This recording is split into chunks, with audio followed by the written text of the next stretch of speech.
네, 이스타항공의 새 주인의 윤곽이 드러나고 있습니다. 내일 드디어 이스타항공과 성정이 투자 계약을 할 텐데요.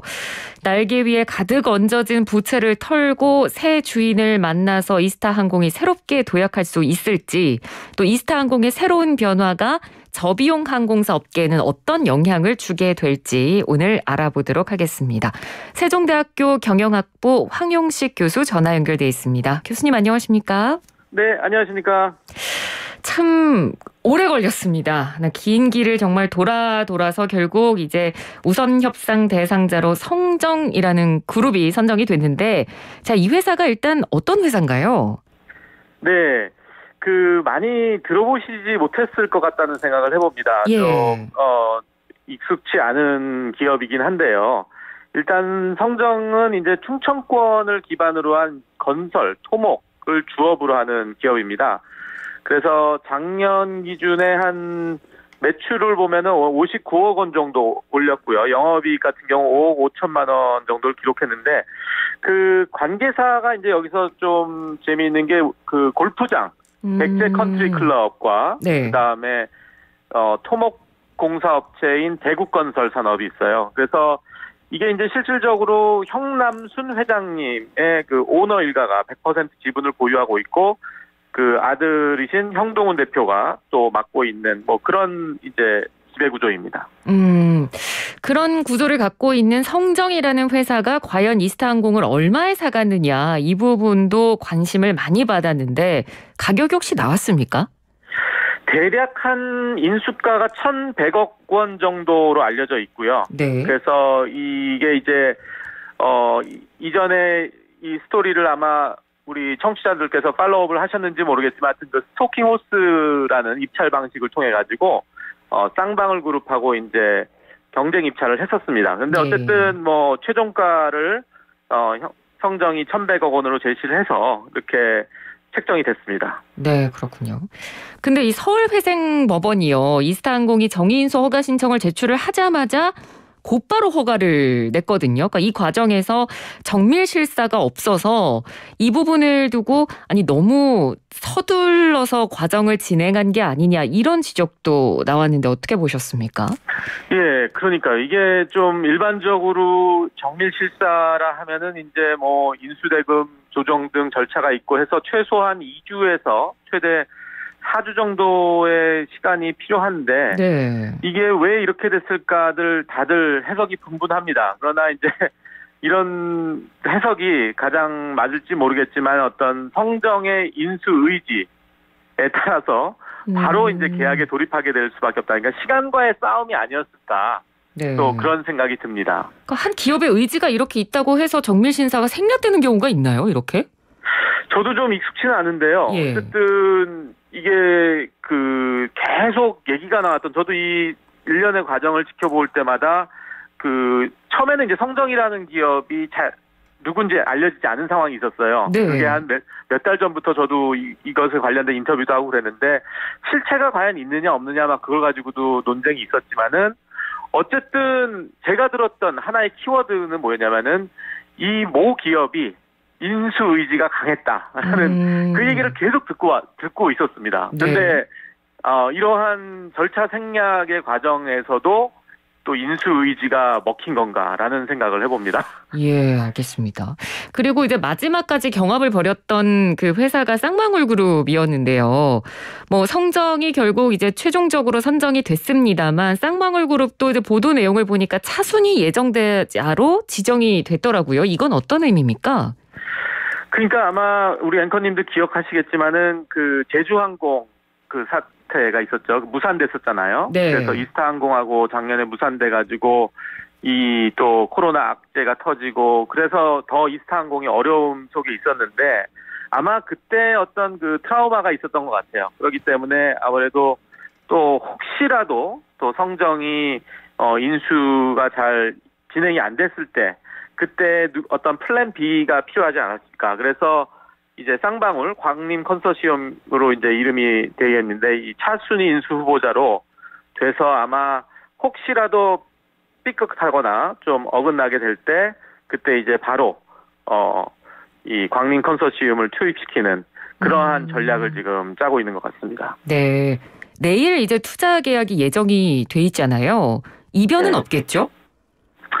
그러니까 이게 정말 뭐 여기까지 왔고 계속 아까도 말씀드렸던 의지가 있다고 하는데 뭐 하루 사이에 크게 무슨 일이 있겠습니까? 그래서 이게 하여튼 업계에서는 다들 지금 이 상황이 믿겨지지 않는다. 그래서 뭐 요즘 유행어 빌리자면 정말 이게 머선 일이고 뭐 하는 그런 분위기예요. 그래서 예.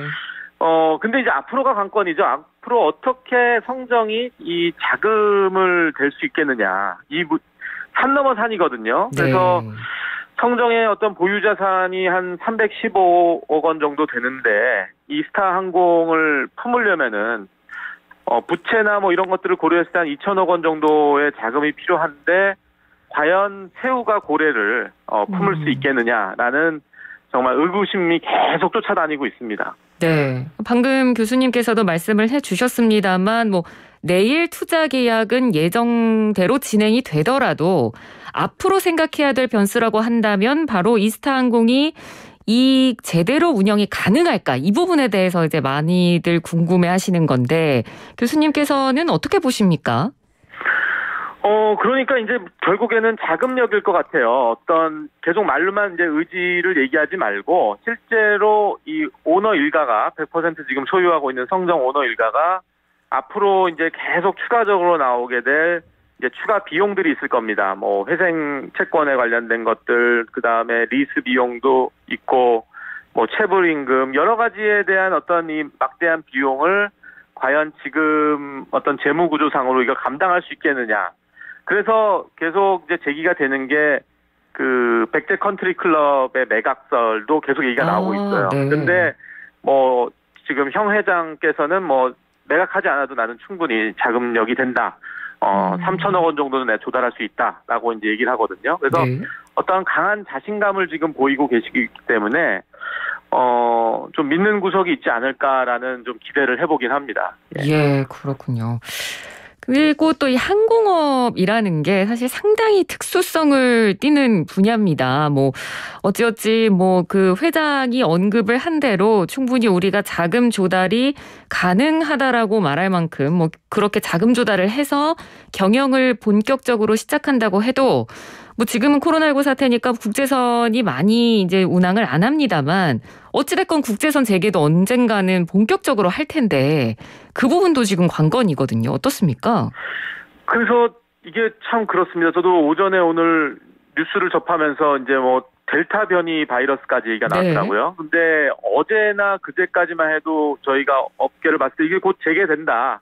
희망적이다. 또 집단 면역 생긴다. 그래서 내년 정도는 좀 이렇게 회복되는 게 아닌가 생각이 드는데 정말 한치 앞을 모르는 이 코로나 상황에서 보수적인 데서는 뭐 2, 3년 보고 있거든요. 예. 또 3, 4년 보는 기관도 있고 이 재건될 그 항공업이 다시 그 정상으로 돌아오게 되는 위해서는 그래서 앞으로 이 성정이 계속 조직을 정비하고 그다음에 노선 같은 것 배분을 받고 그 다음에 LCC는 어떻게 보면 단거리 노선으로 좀 특화돼 있거든요. 일본이라든지 중국이라든지. 그렇죠. 그래서 예. 근데 이런 게 이제 또 이스타한테만 독점적으로 가는 게 아니거든요. 다른 네. LCC들도 같이 붙어서 또 경쟁해야 되는 상황에서 과연 항공운송업의 어떤 특수성을 가진 경영 노하우가 과연 있을까? 그래서 저는 자금 쪽도 그 재무적인 문제도 걱정이 되지만은 과연 앞으로 이 경영에 대한 어떤 노하우가 있을지 그런 것에 대한 또 우려도 있습니다. 예. 그러면 앞으로 지금 뭐 당장 재개는 안 하더라도 뭐 코로나19 사태가 조금 더 지속된다고 봤을 때 그 지속되는 기간 동안은 그래도 이제 인수하고 내부 뭐 여러 가지 인력 구조 문제라든지 좀 개선하고 앞으로 좀 정비해 나가야 될 과제들이 성정한테 좀 많을 것 같거든요. 네.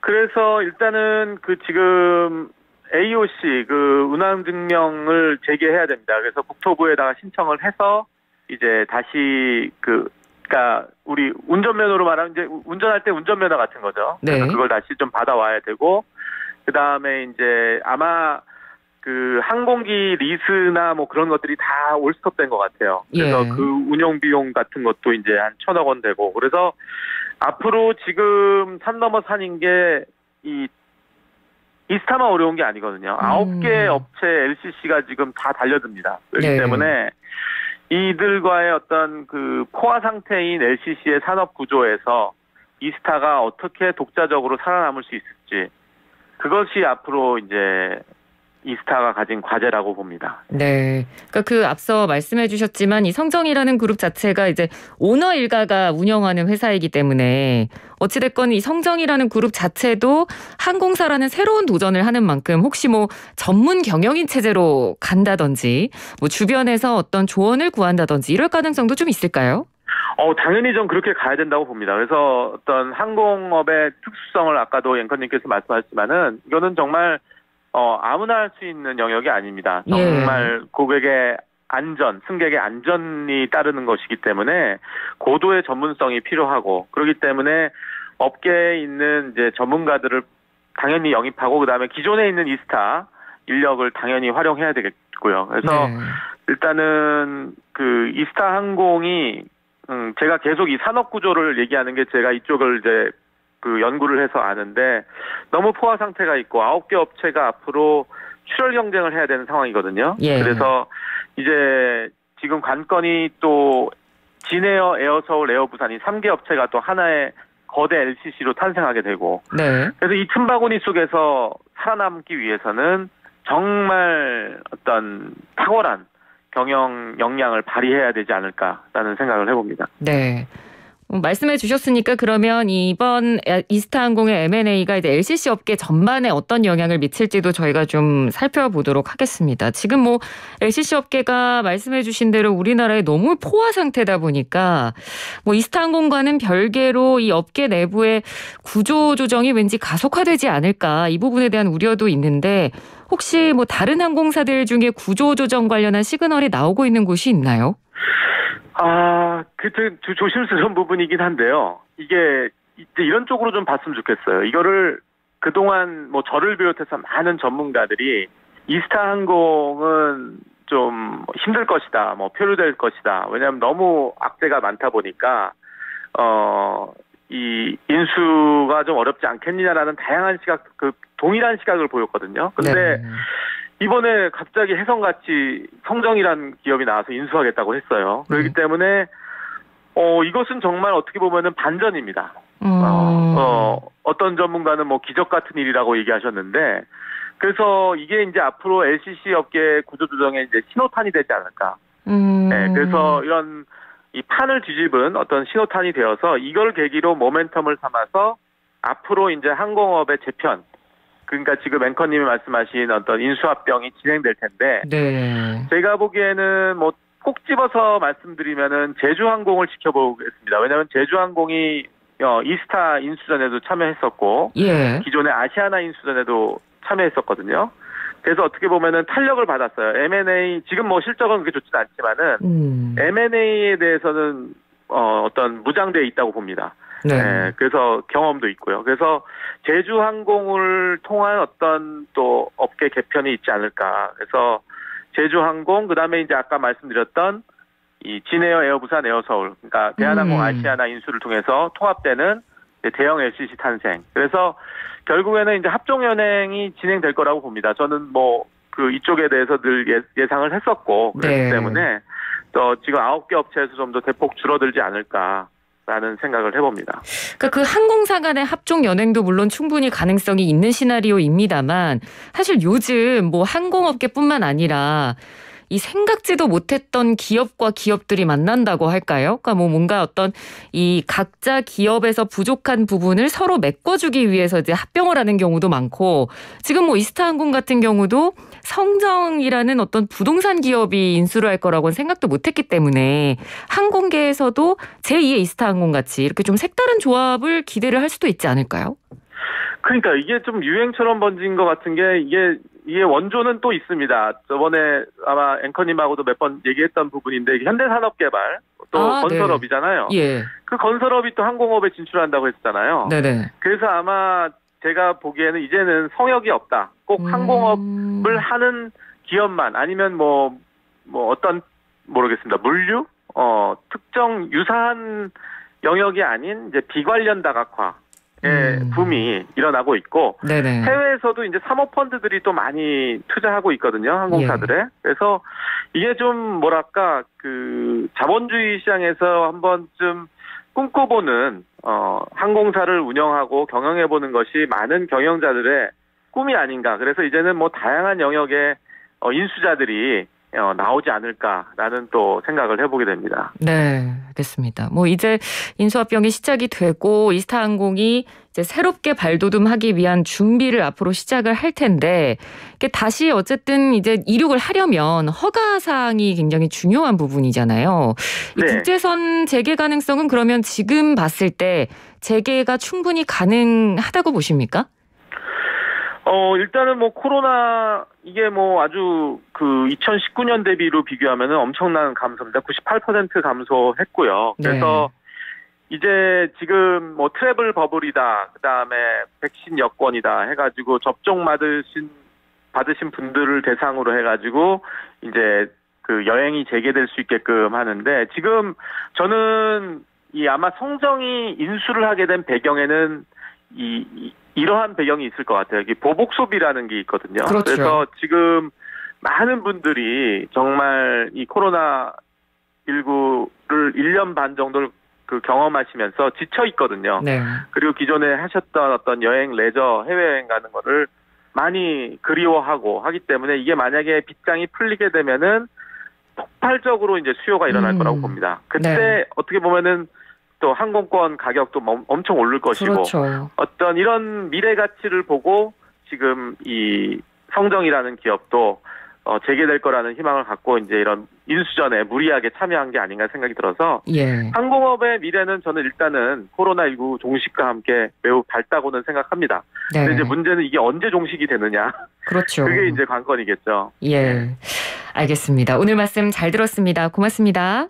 네, 감사합니다. 네, 지금까지 세종대학교 경영학부 황용식 교수였습니다.